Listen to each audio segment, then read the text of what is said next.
Brigada Balita.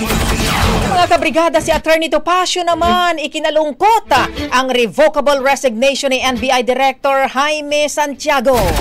Brigada Jigo Custodio, ibrigada mo. Brigada Live Report.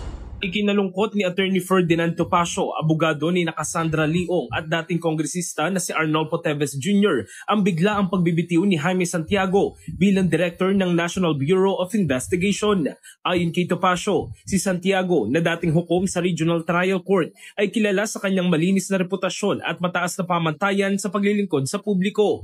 Aniya, bilang NBI Director, ipinakita ni Santiago ang malasakit, makataong pagtrato at paggalang sa karapatang pantao kabilang sa kanyang mga kliyente. Tinawag pa ni Topacio si Santiago na isa sa ilang natitirang bituin sa administrasyon at inihalin tulad naman ang pagbibitiw nito sa isang lumulubog na barko na ani sumasalamin sa kasalukuyang pamamahala. Nagpaabot naman ang pasasalamat si Topacio kay Santiago para sa kanyang serbisyo at hiniling ang mabuting kalusugan at mahabang buhay para sa dating NBI Director.